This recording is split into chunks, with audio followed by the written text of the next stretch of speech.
Bom dia a todos, a paz do Senhor Jesus Cristo, tudo bem com você? Vamos para mais um devocional diário?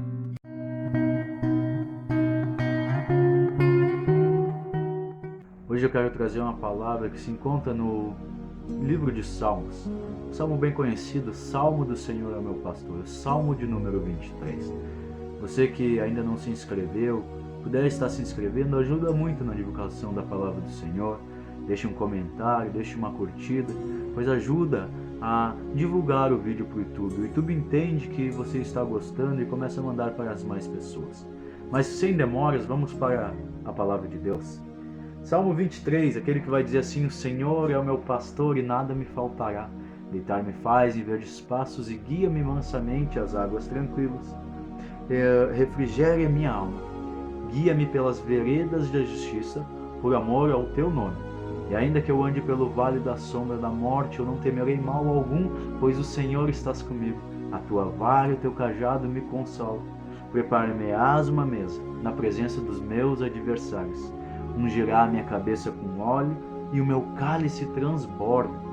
Bondade e misericórdia certamente me acompanharão todos os dias da minha vida, e habitarei na casa do Senhor por dias sem fim. O que nós podemos aprender com o Salmo de número 23? Sabemos que é um salmo muito lindo, um salmo a qual Davi pode ter escrito na sua velhice, ou talvez na sua juventude. Um salmo que ele escreveu talvez quando ele estava meditando.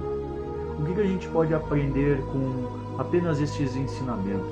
Há inúmeros estudos e há inúmeras formas de se ministrar o Salmo 23. Há inúmeros estudos bíblicos que falam acerca do Salmo 23. Cada um para a nossa edificação, e há um tempo determinado para cada ensinamento. Mas hoje eu quero trazer esse ensinamento. Senhor, guia o meu coração a isso. Ele vai dizer assim, que há uma relação entre o pastor e uma ovelha. Olha só, o pastor ele governa, ele guia, ele alimenta, ele protege as ovelhas. E ao fazer todos estes processos, as ovelhas vão o seguir, vão obedecê-los, vão confiar e vão amar. À medida que o pastor governa as ovelhas de uma forma certa, elas o seguem.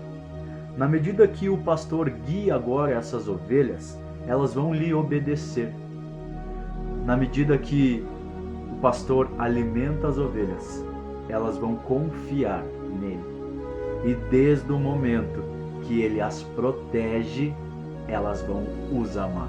É por isso que o Senhor diz que ele é o bom pastor e dá a sua vida pelas ovelhas, e que as ovelhas ouvem a sua voz e o seguem. Há essa relação entre o pastor e a ovelha. No versículo 2, a gente vai aprender e entender o descanso do crer. Que ele vem de Deus, ele me faz, ele me faz. Então, vem de Deus esse descanso.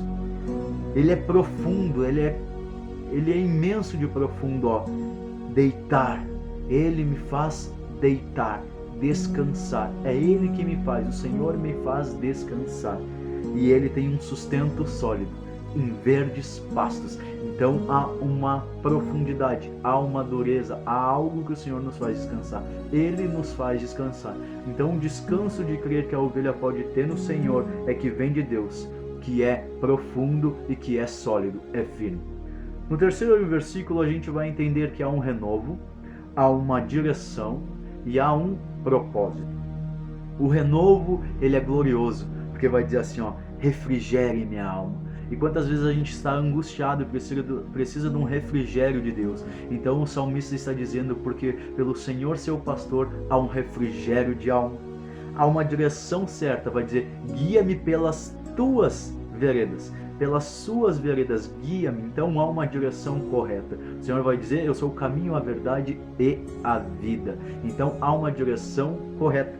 E há um propósito que é divino, olha só, por amor do seu nome. Então Davi está dizendo, guia-me pelas veredas da justiça, pelos teus caminhos, mas não pelos meus passos, mas por amor do teu nome. Então há um propósito divino. Além dele nos renovar, ele nos dá uma direção e um propósito para a nossa vida.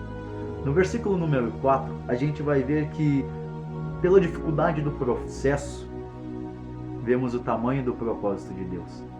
Em todas as passagens da Bíblia, dos grandes homens de Deus, a gente vai aprender. Olha só, Moisés, ele passou por um processo difícil, mas atravessou o Mar Vermelho. O povo de Israel passou pela escravidão, mas foi ao Mar Vermelho. Davi foi perseguido por quanto tempo por Saul, mas foi rei de Israel e o homem segundo o coração de Deus. Nós vamos ver que Jesus foi abençoado, foi batizado com o Espírito Santo e passou 40 dias no deserto. Então, quanto maior é a dificuldade na nossa vida, maior é o propósito de Deus, maior é o aprendizado. E ele vai dizer assim, ó, é ele quem nos conduz, ó, pelo vale da sombra da morte. Lembra no versículo 3 que a gente disse, guia-me pelas tuas veredas, pelos teus caminhos? Então é ele que nos conduz pelo vale da sombra da morte, para que a gente venha ter um aprendizado. O deserto não é um lugar de moradia, é um lugar de aprendizado. Então ele vai dizer que há um benefício em confiar em Deus, e isso que é lindo, ó, porque ele vai dizer, pois tu estás comigo. E pelo fato da gente confiar em Deus, e há agora um resultado. Ele vai dizer assim, ó, o teu cajado me consola. E é isso que é incrível para que a gente possa entender, que ainda que a gente ande pelo vale da sombra, o Senhor vai estar conosco e o cajado dele vai nos consolar, vai nos fortalecer. O versículo 5 vai dizer que há uma promessa que se cumpre. Se a gente ver um pouquinho a história de Davi, a gente vai ver que ele é excluído de Jessé. Quando Samuel vai lá ungir o novo rei, a qual o Senhor escolheu, a Bíblia vai dizer que Jessé manda Davi lá para com as ovelhas e fica lá. Porque Samuel pede, não há mais ninguém, Jessé diz, há um menor da casa que cuida das ovelhas. E olha só como Deus é fiel para com ele. Ele vai dizer assim, ó, que ele exalta o humilhado, prepara-me uma mesa na presença de meus adversários. Porque ele estava lá no campo e Samuel diz assim, ninguém sentará à mesa antes que estejam todos.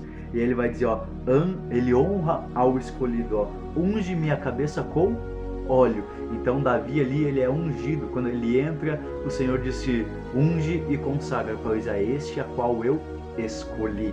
E aí ele cumpre o mandamento e o meu cálice transborda. Por que cumpre o mandamento pelo fato do cálice transbordar? Porque a Bíblia diz que o segundo mandamento é amarás ao teu próximo como a ti mesmo.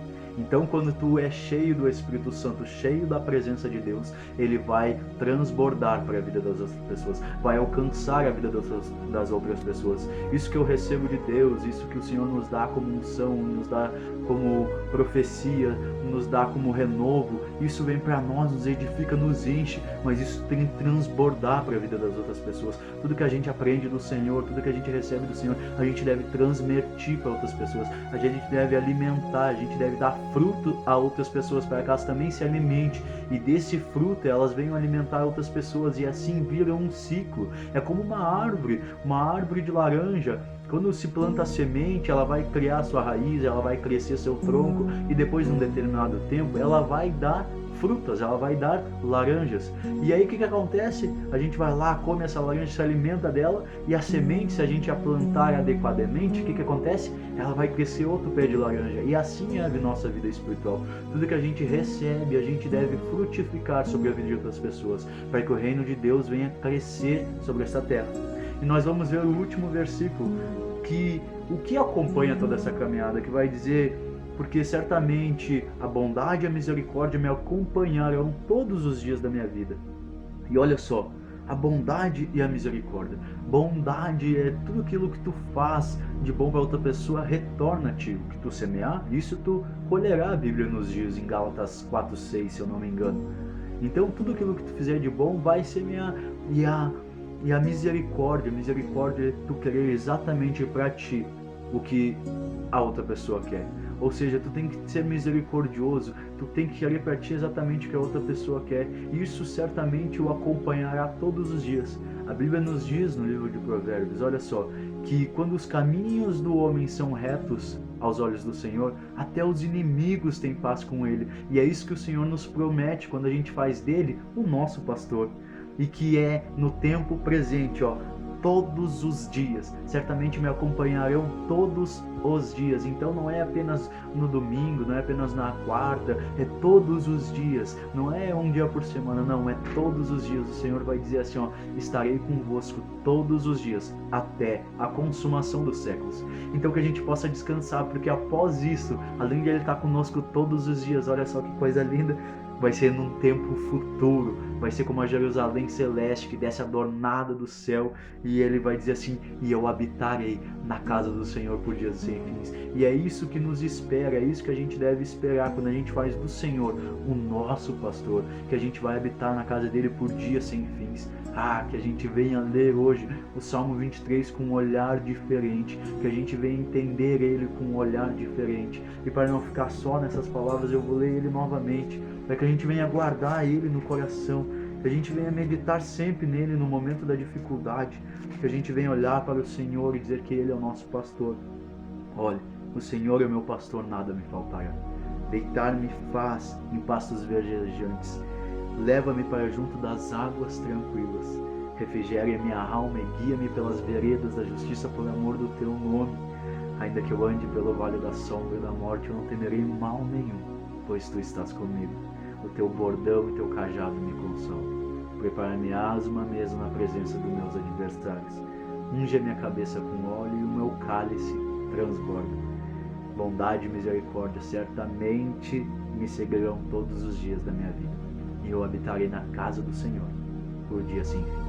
Que Deus abençoe seu dia com essa mensagem, que Deus possa edificar a sua vida com essa palavra, e que a gente possa frutificar na vida de nossos irmãos, para a glória e honra do Senhor Jesus Cristo, porque a gente é apenas um instrumento em suas mãos. É Ele que tem que crescer, que Ele cresça e que eu diminua, que a gente venha enraizar isso no nosso coração. Deus abençoe seu dia, em nome do Senhor Jesus Cristo. Amém e amém.